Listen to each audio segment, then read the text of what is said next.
जया एकादशी व्रत कथा। जया एकादशी एक ऐसी पवित्र और दिव्य एकादशी जिसके बारे में कहा जाता है कि यह मनुष्य को भूत, पिशाच और नकारात्मक शक्तियों के कष्टों से मुक्ति दिलाती है। कहा जाता है कि जो व्यक्ति श्रद्धा और भक्ति से जया एकादशी का व्रत करता है, उसके बड़े से बड़े पाप भी नष्ट होने लगते हैं और भगवान विष्णु की विशेष कृपा प्राप्त होती है।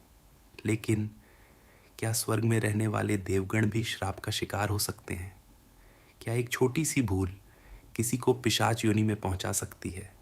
आज की यह कथा है एक गंधर्व और अप्सरा की, जो इंद्रदेव के श्राप के कारण भयंकर पिशाच बन गए थे, लेकिन जया एकादशी के प्रभाव से उन्हें मुक्ति प्राप्त हुई। प्राचीन समय की बात है। स्वर्गलोक में देवराज इंद्र का शासन था। स्वर्ग में चारों ओर आनंद और संगीत का वातावरण रहता था। गंधर्व और अप्सराएं देवताओं के सामने नृत्य और संगीत प्रस्तुत करते थे। उन्हीं गंधर्वों में एक था माल्यवान और एक अत्यंत सुंदर अप्सरा थी पुष्पवती।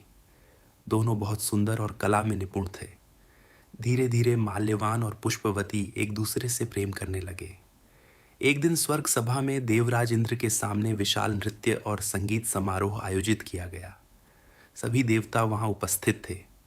माल्यवान गीत गा रहा था और पुष्पवती नृत्य कर रही थी।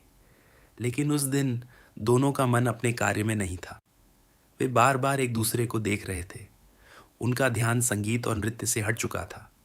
धीरे धीरे उनकी लय और ताल बिगड़ गई। स्वर्ग सभा का वातावरण खराब हो गया। यह देखकर देवराज इंद्र अत्यंत क्रोधित हो गए। वे गर्जना करते हुए बोले, तुम दोनों ने स्वर्ग सभा का अपमान किया है। अपने प्रेम और मोह में पड़कर तुमने अपने कर्तव्य की अवहेलना की। इसलिए मैं तुम्हें श्राप देता हूं। तुम दोनों मृत्युलोक में पिशाच योनि प्राप्त करोगे। इंद्रदेव का श्राप सुनते ही दोनों भयभीत हो गए। कुछ ही क्षणों में उनका दिव्य रूप समाप्त हो गया और वे भयंकर पिशाच बनकर पृथ्वी पर गिर पड़े। अब उनका जीवन अत्यंत दुख और कष्ट से भर गया। वे घने जंगलों में भटकते रहते, भूख प्यास से तड़पते रहते और उन्हें कहीं भी शांति नहीं मिलती थी। धीरे धीरे उन्हें अपनी गलती का एहसास होने लगा। वे सोचने लगे, हमने अपने कर्तव्य का अपमान किया, इसी कारण हमें यह भयंकर श्राप मिला। समय बीतता गया। एक दिन माघ मास की शुक्ल पक्ष की जया एकादशी आई। उस दिन दोनों अत्यंत दुखी अवस्था में एक वृक्ष के नीचे बैठे थे। उनके पास भोजन नहीं था, इसलिए वे पूरे दिन भूखे रहे। ठंड और कष्ट के कारण पूरी रात उन्हें नींद नहीं आई। अनजाने में ही उनसे जया एकादशी का व्रत और रात्रि जागरण हो गया। पूरी रात वे भगवान विष्णु का स्मरण करते रहे। सुबह होते ही एक अद्भुत चमत्कार हुआ। उनका पिशाच रूप समाप्त होने लगा। धीरे धीरे वे फिर से अपने दिव्य गंधर्व और अप्सरा रूप में लौट आए। उसी समय आकाश से दिव्य प्रकाश प्रकट हुआ।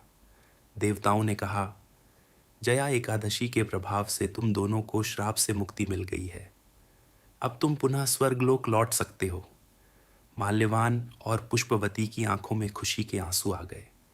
उन्होंने भगवान विष्णु को प्रणाम किया और उनकी महिमा का गुणगान करने लगे। इसके बाद दोनों पुनः स्वर्गलोक लौट गए। देवराज इंद्र ने भी उनका स्वागत किया।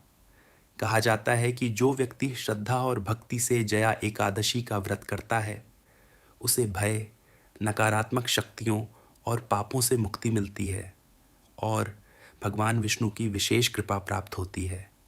जय श्री हरि।